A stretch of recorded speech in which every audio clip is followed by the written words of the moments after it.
شرح اسباب گرفتاری خاطر مت پوچھ، شرح اسباب گرفتاری خاطر مت پوچھ، اس قدر تنگ ہوا دل کہ میں زندہ سمجھا۔ السلام علیکم ناظرین، تو وہ غزل اس کا مطلع تھا، وہ میری چین جبیں سے غم پنہاں سمجھا، راز مکتوب بب ربطی عنوان سمجھا۔ اس غزل کا اگلا شعر لے کر میں آپ کی خدمت میں حاضر اور بلا تاخیر اس شعر کی تشریح کی طرف مائل۔ تو شعر ہے، شرح اسباب گرفتاری خاطر مت پوچھ، اس قدر تنگ ہوا دل کہ میں زندہ سمجھا۔ تو آئیں سب سے پہلے اس کے اندر موجود مشکل الفاظ کے معنی پر ایک نظر ڈال لیتے ہیں۔ شرح کے یاد رکھیے گا کہ دو معنی ہوتے ہیں، ایک اس کے لغوی معنی ہیں اور ایک اس کے مرادی معنی ہیں۔ لغوی معنی اس کا مطلب ہوتا ہے کھولنا، جس طرح سے شرح صدر یعنی سینے کا جو ہے وہ کھل جانا، اور مرادی معنی کسی بھی چیز کی تشریح، اس کی وضاحت۔ اسباب کے بھی اسی طرح سے دو معنی ہوتے ہیں، ایک اس کے لغوی معنی ہیں اور دوسرے اس کے جو ہیں وہ اصطلاحی یا مرادی معنی ہیں یا مروجہ معنی ہیں۔ سبب اصل میں رسی کو کہتے ہیں عربی میں، اور اس کی جمع جو ہے وہ اسباب ہے۔ یہ جو کہا جاتا ہے کہ میں ابھی اس کے اسباب بیان کرتا ہوں یا آپ اس کے اسباب بیان کریں، تو اس کا مطلب یہی ہوتا ہے کہ کن رسیوں کے ذریعے یہ چیز جو ہے یہاں تک باندھ کے لائی گئی ہے، تو وہ رسی بتانا، یعنی اس کا وہ سبب ظاہر کرنا کہ اس رسی کے ذریعے مجھ تک یہ چیز پہنچی ہے۔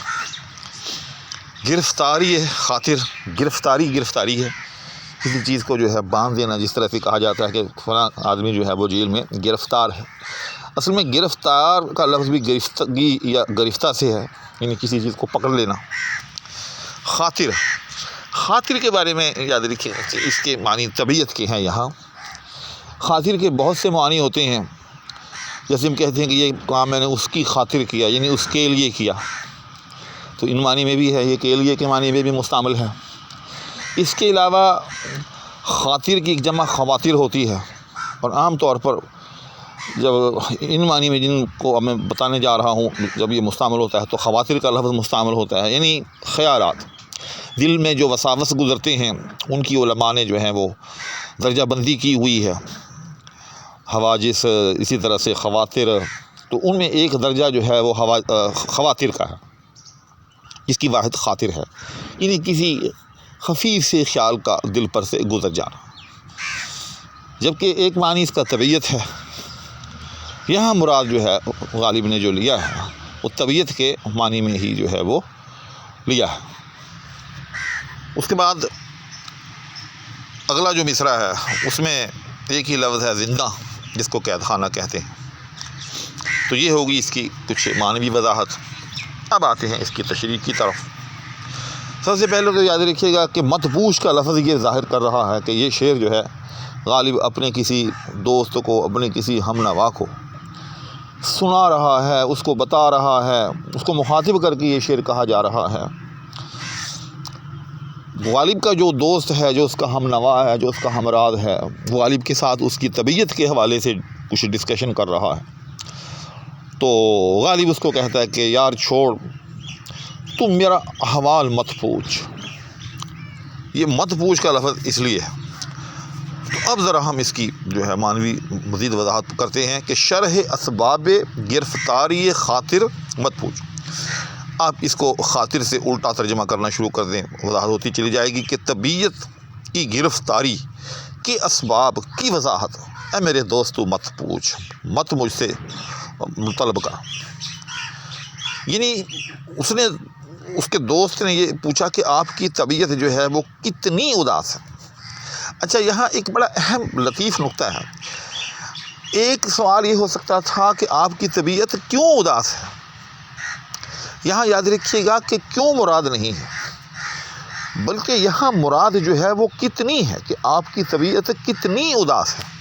کیوں؟ یہ کیوں اور کتنی کا جو میں نے فرق کیا ہے، اس لیے کیا ہے کہ اگر ہم اس کی شرح کیوں کے ساتھ کریں کہ آپ کی طبیعت مرزا غالب صاحب کیوں اداس ہے، تو پھر اگلا مصرع جو ہے اس پر منطبق نہیں ہوتا۔ دوسرا مصرع اسی صورت میں منطبق ہوتا ہے کہ ہم اس کی جو شرح ہے وہ کیوں کی بجائے کتنی سے کریں۔ تو مرزا غالب کے دوست نے پوچھا کہ مرزا صاحب آپ کی طبیعت جو ہے وہ کتنی اداس ہے، شرح اسباب گرفتاری خاطر مت پوچھو۔ اب اس کتنی کو میں نے کیسے اس سے اخذ کیا ہے یہ بھی آپ کے ساتھ ڈسکس کرتا چلوں۔ گرفتاری خاطر، گرفتاری اداسی، طبیعت میں انقباض آ جانا، طبیعت میں پکڑاؤ آ جانا، اس کے اسباب کی وضاحت فرمائیں، شرح اسباب۔ اچھا یہاں وہ کیوں اور کتنی کا جو فرق ہے اس کی بھی پھر یہاں وضاحت ضروری ہے کہ بظاہر اسباب کا مطلب جو ہے وہ کیوں ہے، جس طرح سے ہم مروج اردو میں کہتے ہیں کہ بھائی اس کے کیا اسباب ہیں، یعنی اس کی وجوہات کیا ہیں۔ تو غالب نے جیسے میں نے عرض کیا کہ یہ لفظ سبب جو ہے یہاں اپنے لغوی معنی میں استعمال کیا ہے، اپنے مرادی معنی میں یعنی وجوہات کے معنی میں استعمال نہیں کیا، بلکہ یہاں ان معنی میں استعمال کیا ہے کہ آپ کی طبیعت جو ہے وہ کیسے کیسے جکڑی گئی ہے، کہاں کہاں سے جکڑی ہوئی ہے، کہاں کہاں سے جو ہے رسیوں کے ذریعے اس کو جو ہے وہ باندھ دیا گیا ہے، حتیٰ کہ اب مائل و اداسی۔ ذرا اس کی وضاحت جو ہے وہ فرما لیں۔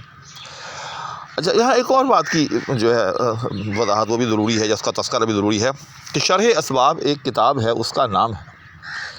تو یہاں غالب نے جو ہے وہ ایہام پیدا کیا ہے۔ ایہام اس کو کہتے ہیں کہ کسی بھی لفظ کے دو معنی ہوں، ایک قریب کے معنی جو فوراً سمجھ میں آئیں اور دوسرے بعید کے معنی جو تھوڑے سے تأمل کے ساتھ سمجھ میں آئیں۔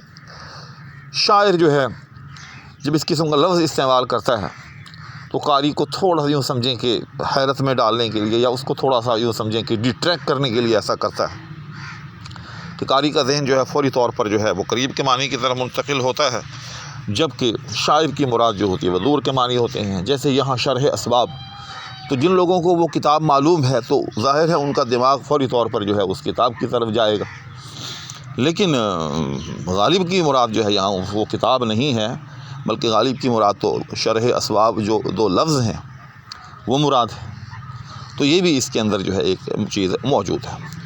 الغرض مصرے کا مطلب کیا ہوا؟ مصرے کا مطلب یہ ہوا، غالب اپنے دوست کو کہہ رہا ہے کہ بھائی میری طبیعت کیوں کر اداس ہے، کتنی اداس ہے، کہاں کہاں سے اداس ہے، یہ آپ مجھ سے مت پوچھیں، اس کی وضاحت مجھ سے مت طلب کریں۔ کیوں؟ میں اگر بتانے پہ آؤں تو میں بس یہ کہہ سکتا ہوں کہ اس قدر تنگ ہوا دل کہ میں زندہ سمجھا۔ اچھا یہاں ایک اور بڑی اہم بات کہ خاطر اور تنگ یہ دونوں یوں سمجھیں کہ یہاں ہم معنی استعمال کیے گئے ہیں، کیونکہ دل جو ہوتا ہے اس کا طبیعت کے ساتھ براہ راست تعلق ہوتا ہے۔ جیسے ہم کہتے ہیں کہ بھئی میری طبیعت نہیں چاہ رہی، یا ہم کہیں کہ میرا دل نہیں چاہ رہا، ایک ہی بات ہے، کیونکہ دل اور طبیعت دونوں جو ہیں وہ ہمارے خیالات اور ہمارے رجحانات کو متعین کرتے ہیں۔ تو دوسرے مصرے میں غالب نے خاطر کی جگہ یوں سمجھیں کہ دل کا لفظ استعمال کیا، یعنی طبیعت کا جو منبع اور جو ماخذ جہاں سے طبیعت بہلتی ہے، یا جو طبیعت کی خوشی یا اس کی غمی کا سبب ہوتی ہے جو چیز جو کہ دل ہوتا ہے، تو یہاں طبیعت کو یا خاطر کو دل سے تعبیر کیا۔ تو فرمایا کہ اس قدر تنگ ہوا دل کہ میری طبیعت اس قدر جو ہے وہ تنگ ہو گئی، جیسے پہلے مصرے میں اس کو گرفتاری خاطر سے تعبیر کیا کہ میری طبیعت جو ہے وہ گرفتار ہو گئی۔ گرفتار کا مطلب جکڑاؤ، کسی چیز میں جو ہے وہ گرفتہ ہو جائے۔ تو کہا کہ اس قدر تنگ ہوا دل کہ میری طبیعت اتنی تنگ ہو گئی کہ میں زندہ سمجھا، کہ میں اپنے دل کو اس قدر تنگ ہوا دل، جہاں پہلے جس کو خاطر سے تعبیر کیا یہاں اس کو دل سے تعبیر کیا، کہ مجھے یوں لگ رہا تھا کہ میرا دل نہیں ہے بلکہ کوئی کسی جیل خانے کی کال کوٹھڑی ہے۔